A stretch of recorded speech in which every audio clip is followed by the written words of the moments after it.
Hola a todos. Bueno, para crear algo en la radio, lo primero, lo fundamental, es entender sus piezas. Hoy vamos a meternos de lleno en los capítulos 5 y 6 del manual de López Vigil, para desarmar un poco los bloques esenciales de cualquier producción. Así es, esta es nuestra hoja de ruta. Primero, la distinción clave, género versus formato, que es el punto de partida.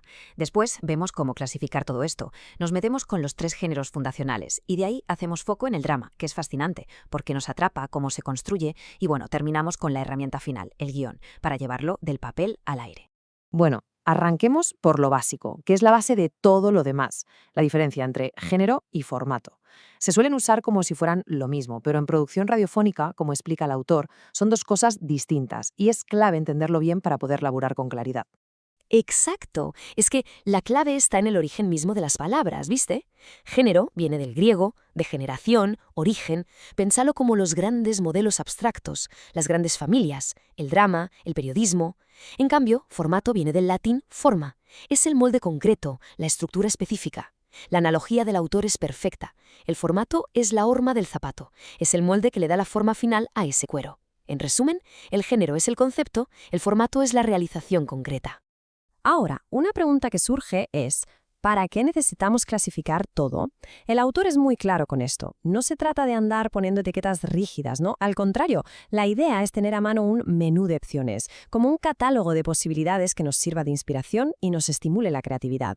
Y para organizar ese menú, el texto propone este sistema triple, que es súper útil. Primero, podés clasificar según el modo de producción, y acá aparecen los 3 grandes géneros históricos. Segundo, según la intención. ¿Qué buscamos? Informar, educar, entretener.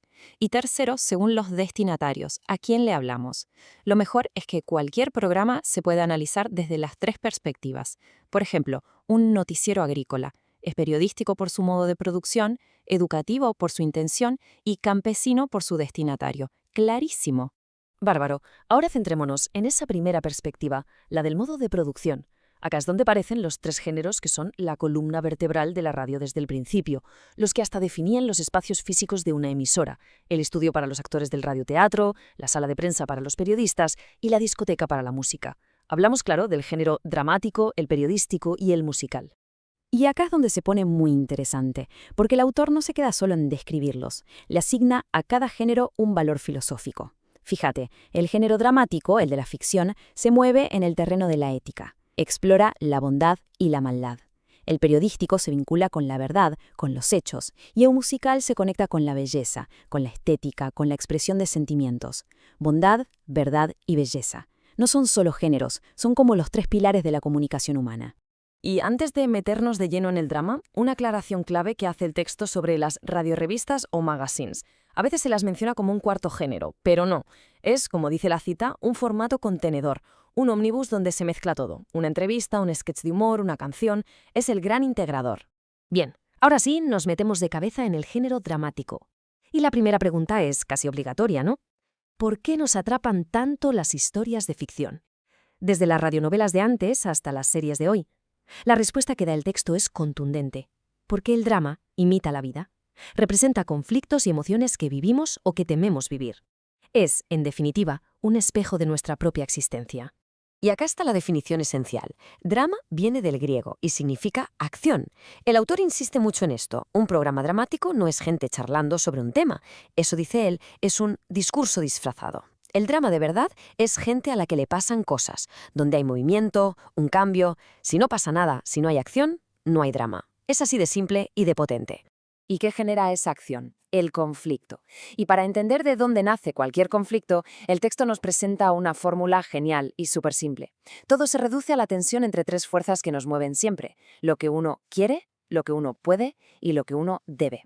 Cuando estas 3 van en la misma dirección, está todo bien, pero no hay historia. El tema es cuando una de ellas se pone en negativo. Ahí salta la chispa.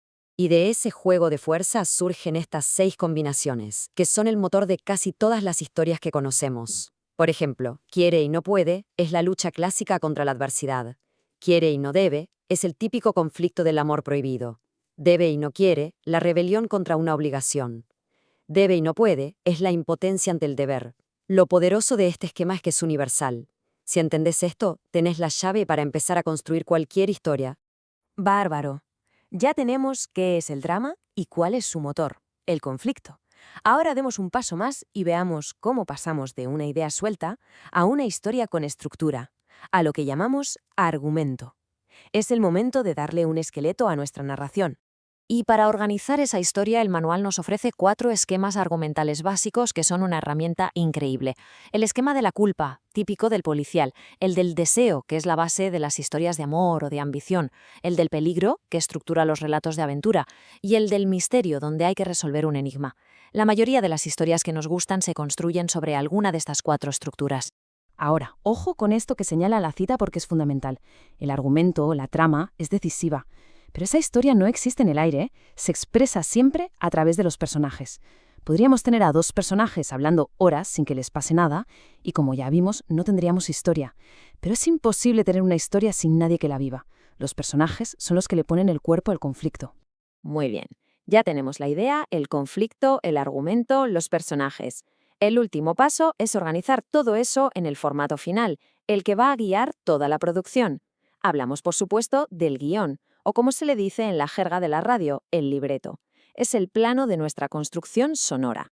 Y la unidad básica para organizar ese libreto es la escena. La definición es muy técnica y precisa. Una escena en radio es todo lo que pasa en un mismo tiempo y en un mismo lugar. Si cambia el lugar, aunque el tiempo siga, cambiamos de escena.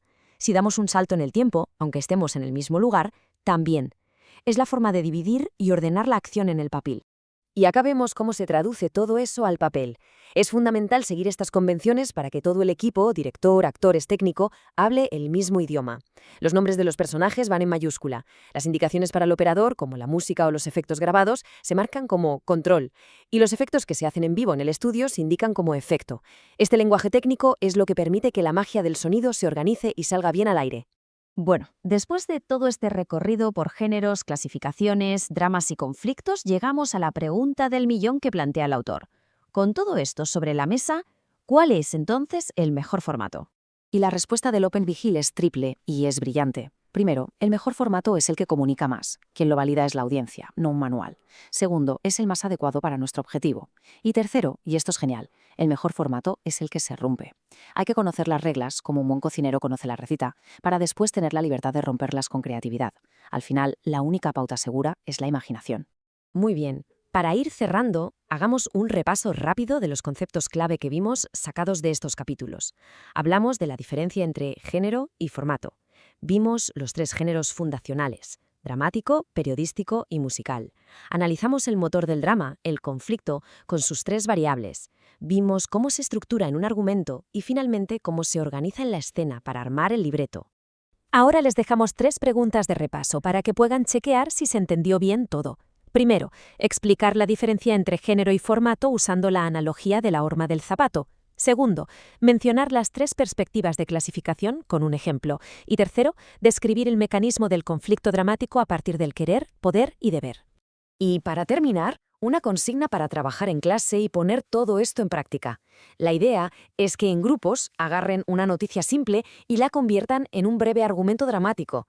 La clave es identificar bien cuál es el conflicto central usando el esquema de querer, poder y deber, y definir qué esquema argumental usarían de los 4 que vimos. Con esto llegamos al final de nuestro análisis. Esperamos que les haya servido para clarificar estos conceptos que son tan importantes. Les recomendamos, por supuesto, volver siempre a la fuente, a este manual de López Vigil, que es una herramienta indispensable para cualquiera que sea, como dice el título, un o una radialista apasionado. Muchas gracias y hasta la próxima.